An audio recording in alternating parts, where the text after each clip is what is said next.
శ్రీమాత్రే నమః. హిందూ బంధువులందరికీ నమస్కారం.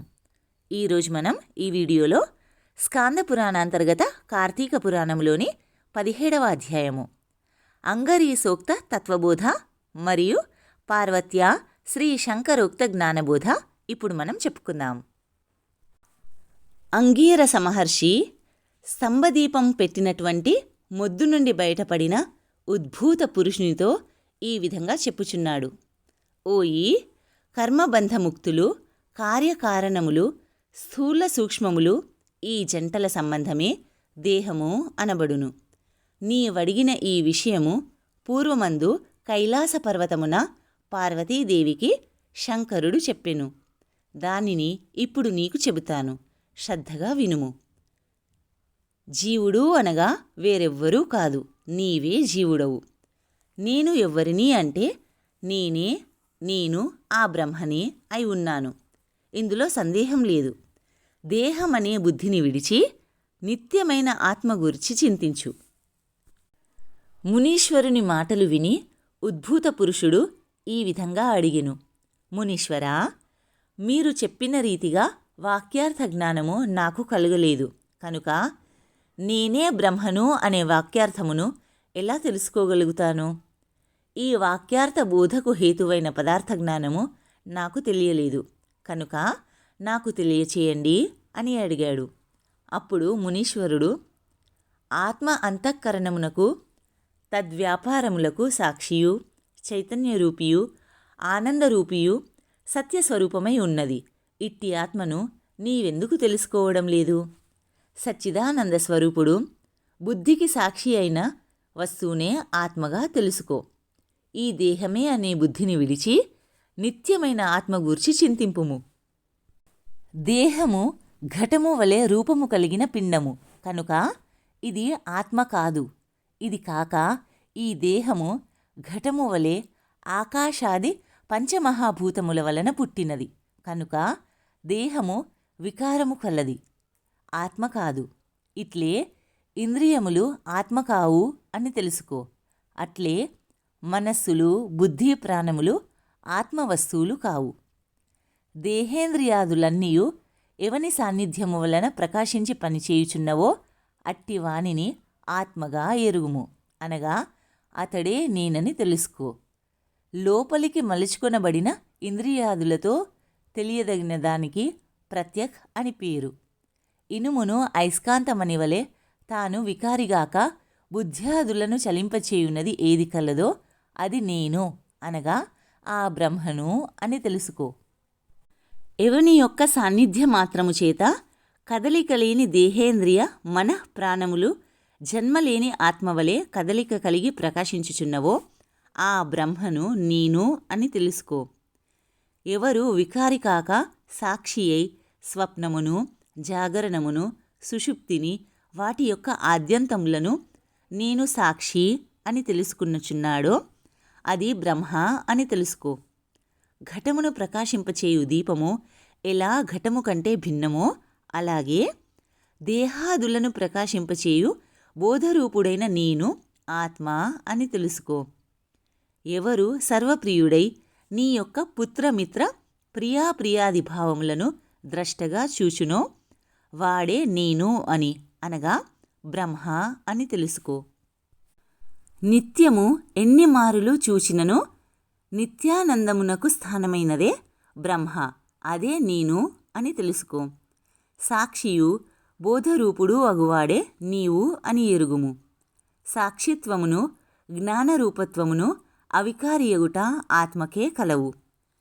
దేహేంద్రియ మన ప్రాణాహంకారముల కంటే వేరైనవాడు జనిమత్వ, అస్తిత్వ, వృద్ధిగతత్వ, పరిణామత్వ, కృషించుట, నశించుట అనే 6 భావాలు లేనివాడు. ఈ 6 వికార భావాలు లేనిది బ్రహ్మ. త్వం పదార్థమును ఇలా నిశ్చయించుకొని వ్యాపించే స్వభావము చేత సాక్షాద్విధిముఖంగాను తచ్చబ్దార్థమును తెలుసుకొనవలెను. అతద్వ్యావృత్తి రూపేణ సాక్షాద్విధిముఖేన చ వేదాంతానా ప్రవృత్తి స్యాత్ ద్విరాచార్య సుభాషితం. తచ్చబ్దమునకు బ్రహ్మ అర్థము, అతచ్చబ్దమునకు బ్రహ్మణ్యము ప్రపంచమర్థము. వ్యావృత్తి అనగా ఇది కాదు, నిరసించుట అనగా ఇది బ్రహ్మ కానిది. దేహేంద్రియాదులను నిరసించగా మిగిలినది బ్రహ్మ అని భావము. సాక్షాద్విధిముఖమనగా సత్యం జ్ఞానం అనంతం బ్రహ్మ అను వాక్యములతో బ్రహ్మ సత్యజ్ఞానానంద స్వరూపుడు అని తెలుసుకొనవలెను. ఆత్మ సంసార లక్షణ విశిష్టము కాదని, సత్యస్వరూపమని, దృష్టిగోచరము కాదని, తమస్సుకు పైదని, అనుపమానంద రూపమని, సత్యప్రజ్ఞాది లక్షణయుతమని, పరిపూర్ణమని చెప్పబడును. అతద్వ్యావృత్తి రూపంగాను సాక్షాద్విధిముఖంగాను తెలుసుకునదగిన ఆత్మస్వరూపము ఇదే అని అర్థము. వేదముల చేత ఎవరు సర్వజ్ఞుడని, సర్వేశ్వరుడని, సంపూర్ణ శక్తివంతుడని చెప్పబడిందో ఆ వస్తువే బ్రహ్మ అని తెలుసుకొనుము. నేను అనునది బ్రహ్మ అనునది ఒకే అర్థం కలిగినవి. వేదములందు ఎవనికి తదను ప్రవిశ్య ఇత్యాది వాక్యముల చేత జీవాత్మ రూపము చేత ప్రాణులందు ప్రవేశమును, ఆ జీవులను గురించి నియంతృత్వమును చెప్పబడుచున్నదో అదే బ్రహ్మ అని తెలుసుకో. వేదములందు ఎవనికి కర్మఫలప్రదత్వము, జీవకారణ కర్తృత్వము చెప్పబడిందో వాడే బ్రహ్మ అని తెలుసుకో. ఈ ప్రకారంగా తత్వం అను పదములు రెండు నిశ్చయించబడినవి. తత్ అనగా బ్రహ్మము, త్వం అనగా జీవుడు అనగా నీవే బ్రహ్మవని భావం చెప్పబడింది.